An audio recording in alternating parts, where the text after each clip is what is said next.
Hello दोस्तों, आप लोगों का अपने चैनल सक्सेस एवरीवन एकेडमी में स्वागत है। आज हम लोग क्लास 10 के गणित में आए हुए मुख्य प्रश्नों को देखेंगे। इसमें से हम लोग जानते हैं कि इस बार 2023 में बहुविकल्पी प्रश्न 20 होंगे, तो इसमें सारे प्रश्न बहुविकल्पी ही हैं। और इसमें से सवाल ऐसे तो इस वीडियो में 25 क्वेश्चन है, लेकिन हम लोग बस 25 सवालों को हल करना नहीं सीखेंगे। हम लोग इससे ऐसे सारे सवालों को हल करना सीखेंगे, बहुत से नियम भी जानेंगे। तो चलिए ज़्यादा लेट न करते हुए पहला सवाल देखते हैं। 2 या 2 से अधिक अभाज्य संख्याओं का मौसा है। तो अभाज्य संख्या होती क्या है? अभाज्य संख्या वो संख्या होती है जो स्वयं से कटे, मतलब अपने आप से कटे हैं, चाहे या 1 से कटे या स्वयं से कटे हैं। तो जैसे हम लोग मान लेते हैं कि एक अभाज्य संख्या 11 है और एक में ले लेते हैं हम लोग 17। अब कह रहा है कि अब 2 या 2 से अधिक अभाज्य संख्याएं जब रहेंगी तो उनका मौसा क्या होगा। मौसा मतलब होता है कि वो बड़ी से बड़ी संख्या होती है मौसा, जिससे ये संख्याएं कट जाएं। तो हम लोग जानते हैं कि अभाज्य संख्या अपने से ही कटेगी या 1 से कटेगी, तो 1 के अलावा और किसी से कटेगी ही नहीं। जिससे कटती वही मौसा होता है, तो इसका मौसा क्या हो जाएगा? 1। ऑप्शन नंबर 1 सही होगा। सवाल नंबर 2 देख लेते हैं। 2 परमेय संख्याओं के बीच कितनी परमेय संख्या हो सकती है? तो परमेय संख्या वो संख्या होती है जिसको P/Q के रूप में लिख सकें, यानी कि P/Q यानी ऐसे लिख सकते हैं, वही परमेय संख्या होती है। कोई भी पूर्णांक होता है, पूर्णांक क्या होता है कि प्लस की सारी संख्याएं और माइनस की सारी संख्याएं और जीरो, साथ में जीरो भी, सब पूर्णांक होते हैं।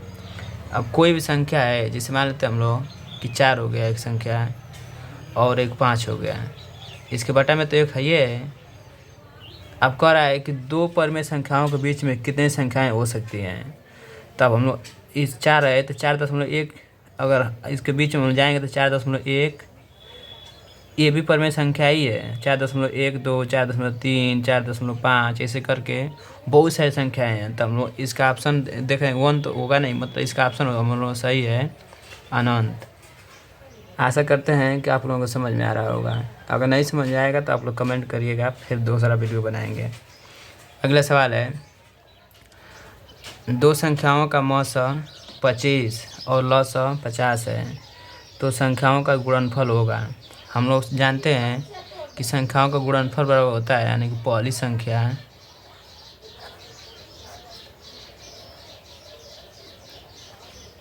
गुणे दूसरी संख्या बराबर ही होता है मौसा गुणे लौसा, मौसा और गुणे लौसा।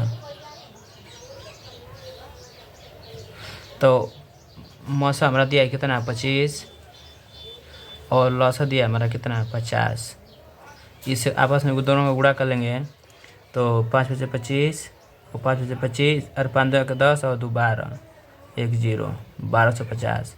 हमारा ऑप्शन क्या सही है? ऑप्शन नंबर 20 सही है, 1250 सही है। अब अगला सवाल है,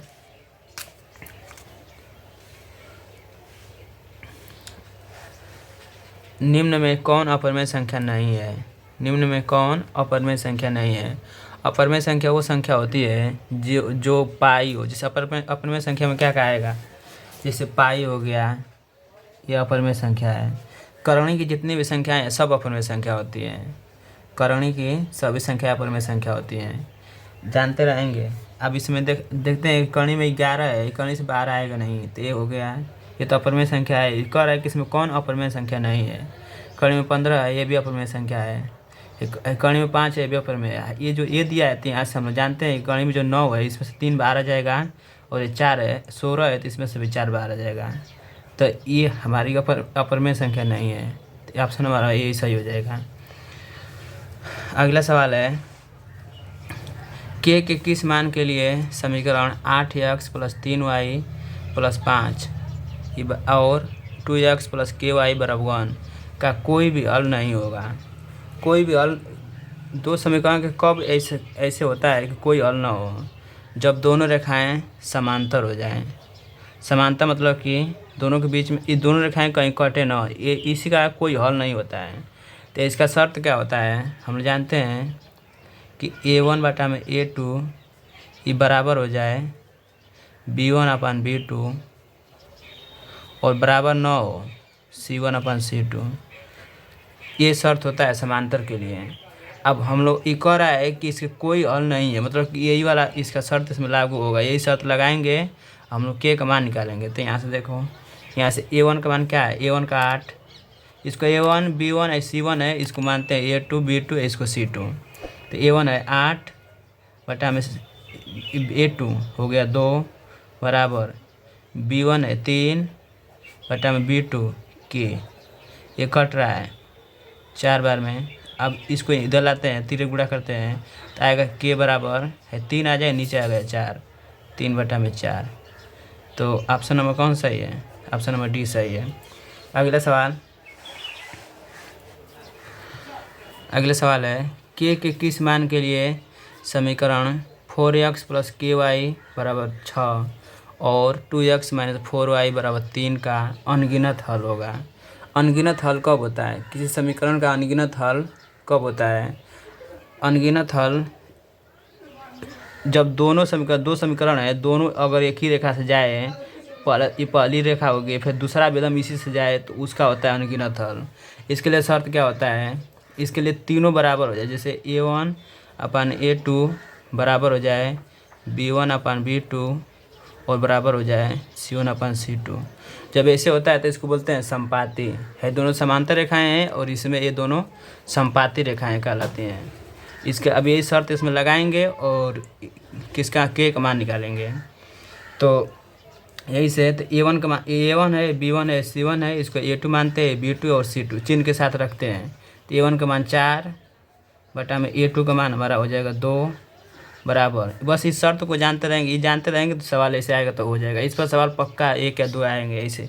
इन दोनों जो तीनों एक होता है, जब जिसके एक हल हो तो रख लेते हैं इसमें। A1/A2 बराबर B1 का मान है K/B2 - 4।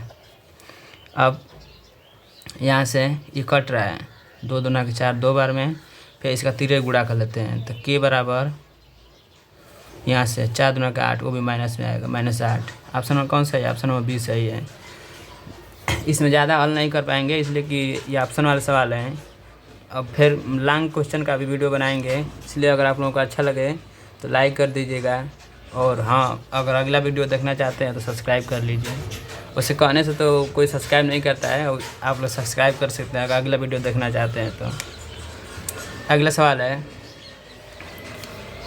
दो चरों x, y में रैखिक समीकरण ax + by + c = 0 को कितने अधिकतम हल संभव हैं। अब कह रहा है कि दो चर x, y में एक रैखिक समीकरण है, कोई भी रैखिक समीकरण हो, उसका अधिकतम हल कितने संभव हो सकते हैं। जब एक समीकरण है, जैसे मान ax + by + c, इसके जगह कुछ और ही मान लेते हैं, जैसे 3x + 4y बराबर 7, कुछ समय के लिए इसे मान लेते हैं। इसके कितने हल संभव हैं। तो जब हम लोग क्या करते हैं कि x का मान 0 रखते हैं तो y का मान क्या आएगा, 7 बटा में 4 आएगा। फिर x का मान 1 रखते हैं तो y का मान क्या आएगा, इसको घटाएंगे 1 आएगा। समझ आ रहा है क्या बोल रहे हैं। जैसे यहाँ से मान लेते हैं कुछ समय के लिए कि x का मान 0 रखते हैं। जब 0 रखेंगे तो 3 × 0 + 4y बराबर 7। तो यहाँ से y बराबर आएगा क्या, 7 बटा में 4। इसका एक हल हो गया 0 का मान 7 बटा में 4। या x का मान कुछ समय के लिए 1 रखते हैं तो आएगा 3 × 1 और +4y बराबर 7। तो यहाँ से जब y का मान निकालेंगे तो जाके तो घट जाएगा, तो आएगा 4 बटा में 4, तो y बराबर 1 आएगा। तो यहाँ से हल हो गया, एक हल ये भी हो गया, 1 का मान 1। इस तरह x का अलग अलग मान रखते जाएंगे तो y का अलग अलग मान बहुत आएगा, इसमें उसको गिन नहीं सकते हैं, इसलिए इसका अनगिनत हल हो जाएगा। अगला सवाल देखते हैं। ये मुख्य सवाल है, द्विघात समीकरण से अक्सर आते हैं, तो ध्यान देंगे। अगर आप लोग, आशा करते हैं आप लोगों को समझ में आ रहा है, अगर नहीं आएगा तो कमेंट करिएगा, फिर दोबारा वीडियो बनाएंगे। किसी द्विघात समीकरण के विवेचक या विविक्तर दोनों एक ही बात है का मान 0 से बड़ा होने पर दोनों मूल होंगे। ये विवेचक ये होता क्या है, d, हम लोग जानते हैं कि d, इसका मान होता है d बराबर b² - 4ac, ये इसका मान होता है 4ac। अब ये कह रहा है कि d का मान जब 0 से बड़ा हो, इसके 3 शर्त होते हैं, या तो डी का मान डी जब 0 से बड़ा हो जाए तब एक कौन सा शर्त होता है, एगो डी जब 0 के बराबर हो जाए और एक तीसरा होता है डी 0 से छोटा हो जाए। तो तीनों को हम लोग जान लेते हैं। जब डी का मान 0 से बड़ा हो जाए तब यहाँ पर मूल, जो इसके मूल होते हैं ये वास्तविक होते हैं,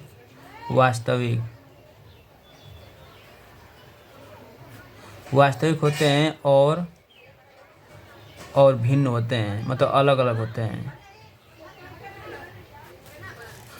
और दूसरा, जब डी 0 के बराबर आ जाए, डी का मान जब b² - 4ac जब निकालेंगे तो ये 0 आ जाए तब इसका मूल वास्तविक होते हैं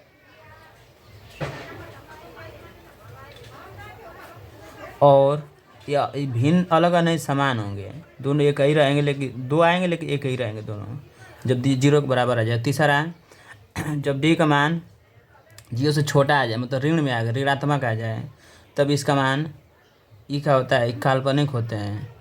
काल्पनिक या अवास्तविक भी कह सकते हैं, काल्पनिक या अवास्तविक। जैसा ऑप्शन दिया रहेगा उसके हिसाब से आप लोग जानेंगे। और ये काल्पनिक रहेंगे और असमान भी रहेंगे या भिन्न रहेंगे, और भिन्न को असमान भी कर सकते हैं। तो इसमें ऑप्शन कौन सा कह रहा है कि जब डी का मान 0 से बड़ा हो, यानी क्या वाला है इसमें, वास्तविक और भिन्न, वास्तविक और भिन्न, ये वाला सही है। अगला सवाल देख लेते हैं। कह रहा है कि ax² + bx + c = 0 के मूल समान होंगे यदि इसके, अब इसमें यही तीनों जानते रहेंगे तो ये भी हो जाएगा। कह रहा है कि इसके मूल कब समान होते हैं, जब डी का मान 0 के बराबर हो जाए। अभी डी होता क्या है, हम लोग जानते हैं कि डी बराबर होता है b² - 4ac। अगर यही 0 के बराबर हो जाए तो हमारा मूल समान होंगे। तो ये कहाँ है, b² - 4ac। अच्छा, b² - 4ac, अब इधर 0 करेंगे कुछ समय के, इसको 0 मान लेते हैं, b² - 4ac = 0। तो यहाँ से b² बराबर क्या आएगा, b² = 4ac। कौन सा ऑप्शन सही है, b² = 4ac, ये वाला सही है। अगर जानते हैं इसको तो कर लेंगे। अगला सवाल है, द्विघात समीकरण x² + x - 1 = 0 के मूलों की प्रकृति होगी। प्रकृति मतलब क्या, मूल कैसे हैं, वास्तविक हैं कि काल्पनिक हैं, प्रकृति इसी को बोलते हैं। तो अब यहाँ से हम लोग क्या निकालेंगे, विविक्तर निकालेंगे डी का मान। तो यहाँ से b² डी बराबर होता है b² - 4ac। b का मान क्या है, यहाँ पर 1 है, तो 1 का वर्ग -4 × a का मान 1 और c का मान भी -1 है। तो हल करेंगे तो आएगा यहाँ से 1 और ये +4, तो कितना आएगा, 5 आ रहा है। 5 0 से बड़ा है ना, ये बड़ा है 0 से। जब 0 से बड़ा होता है तो कैसे सब मूल होते हैं, वास्तविक होते हैं और असमान होते हैं। तो ऑप्शन नंबर ए सही है इसका। अगला सवाल है, समबाहु त्रिभुज होते हैं, सर्वांग सम, समरूप, 1 और 2 दोनों, कोई नहीं। 1 और 2 दोनों का मतलब कि दोनों ऑप्शन। तो समबाहु त्रिभुज कैसे होते हैं, तो सर्वांग सम और समरूप, पहले ये दोनों समझ लेते हैं क्या है। सर्वांग सम मतलब बराबर, ऐसे त्रिभुज जो आपस में एकदम बराबर, हर तरह से बराबर हो, उसको बोलते हैं सर्वांग सम त्रिभुज। और समरूप त्रिभुज मतलब एक जैसा हो, बराबर ना हो लेकिन एक जैसे हो। तो सभी समबाहु त्रिभुज बराबर तो नहीं होते लेकिन समरूप होते हैं। जैसे मान लेते हैं ऐसे है, ये समबाहु त्रिभुज मान लेते हैं कुछ समय के लिए, और एक छोटा सा ऐसे बना दिए, तो इसी के जैसा है तो ये समरूप बोल सकते हैं। सर्वांग सम मतलब एकदम इतना ही बड़ा रहेगा तब सर्वांग सम होगा। अगला सवाल है, 2 समरूप त्रिभुजों की संगत भुजाएं 4:9 के अनुपात में है, त्रिभुजों के क्षेत्रफलों का अनुपात होगा, कितना होगा, इसको जानते रहेंगे। त्रिभुज की भुजाओं का अनुपात दिया है तो क्षेत्रफलों का अनुपात होता है भुजाओं का अनुपात बराबर क्षेत्रफलों का अनुपात उनकी भुजाओं के वर्ग के अनुपात में होता है। जैसे कोई भी त्रिभुज है, इसकी भुजा जो भी रहेगा उसका क्षेत्रफल जो निकालेंगे उसको भुजा का वर्ग कर देंगे। तो इसका वर्ग करें तो 4 चौके 16, इसका 9 81। अगर यही क्षेत्रफलों का अनुपात दे देगा, आप पूछेगा भुजाओं का अनुपात, तो उसका वर्गमूल निकालेंगे, वर्गमूल का अनुपात में होता है। तो इसका वर्गमूल निकालेंगे तो 4 आएगा, इसका वर्गमूल 9 आएगा। अगला सवाल है,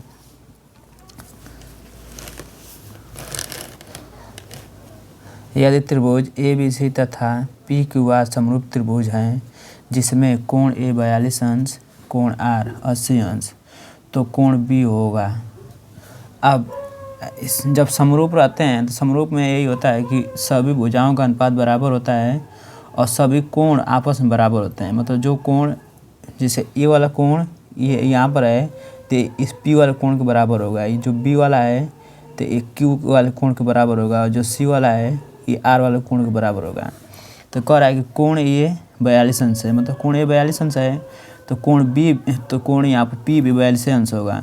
कोण B यहाँ पर कोण R बता रहा है कि यहाँ पर 80 अंश है, तो मतलब कोण C भी 80 अंश ही होगा। और कोण B पूछ रहा है, तो हम जानते हैं कि एक त्रिभुज के तीनों अंतःकोणों का योगफल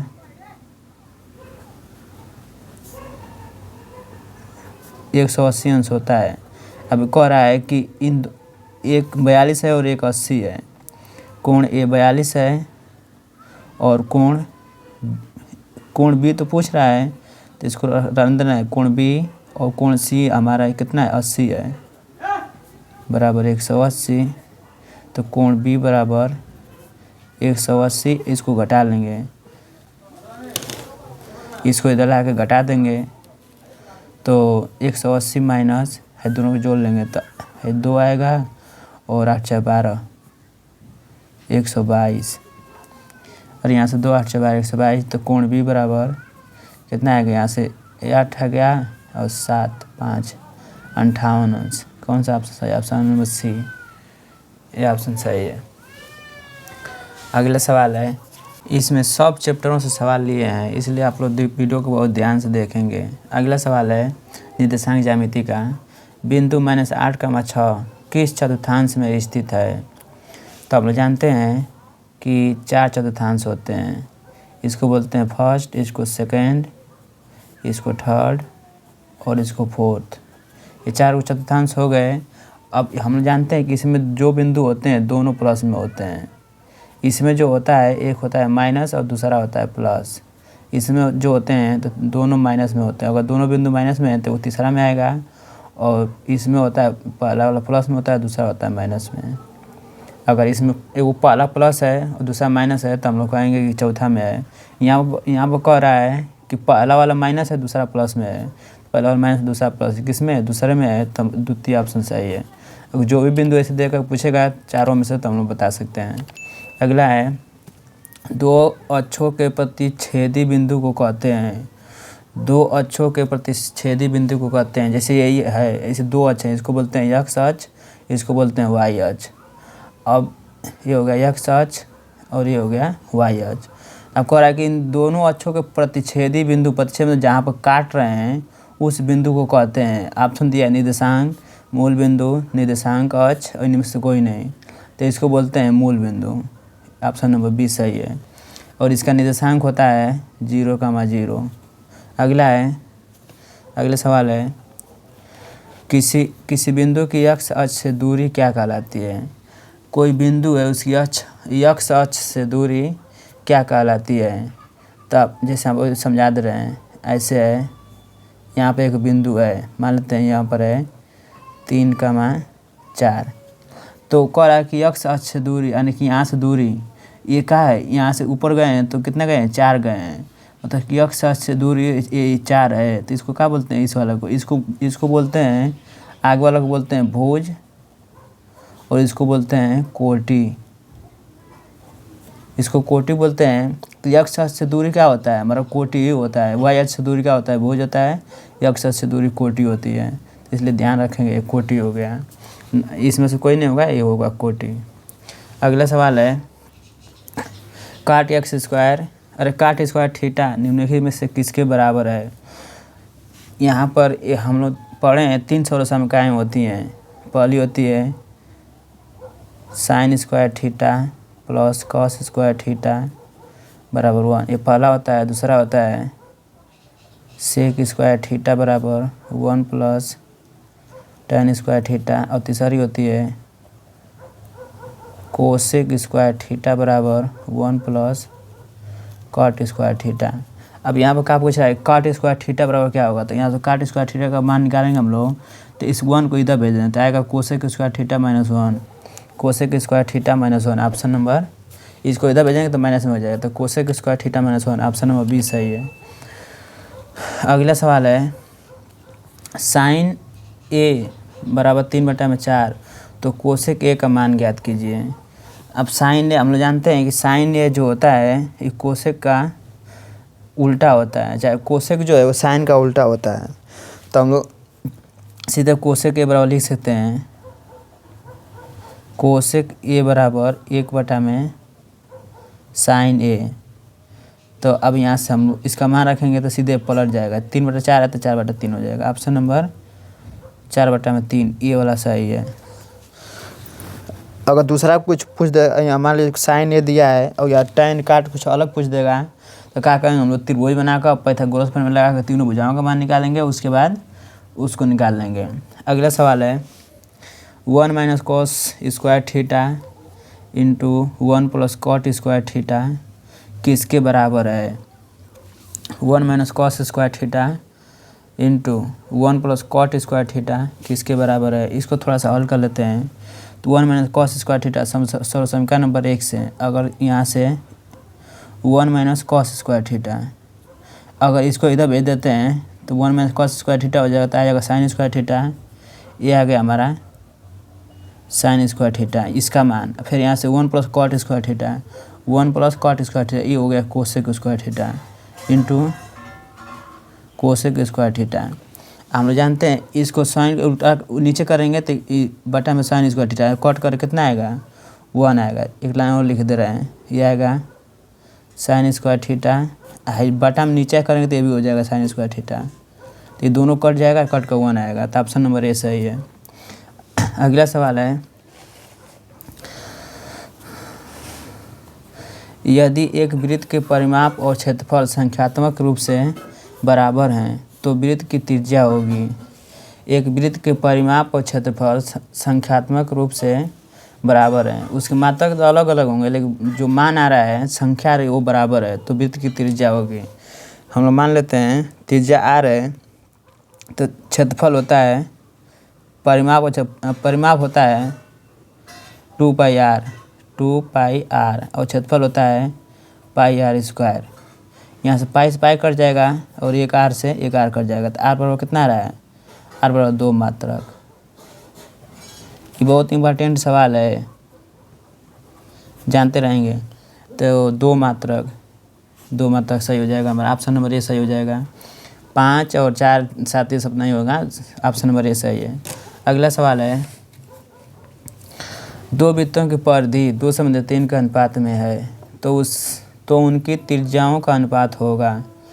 2 वृत्तों की परिधि किसको बोलते हैं, ऐसे वृत्त बनाते हैं, ये हो गया वृत्त, और जो ये रास्ता है ये गोलाई जो है इसी को बोलते हैं परिधि।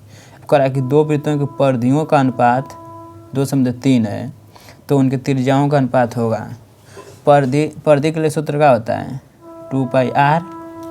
अब ये परिधि जानते रहेंगे एक बात, और जो परिधि का अनुपात होता है वही त्रिज्याओं का भी अनुपात होता है।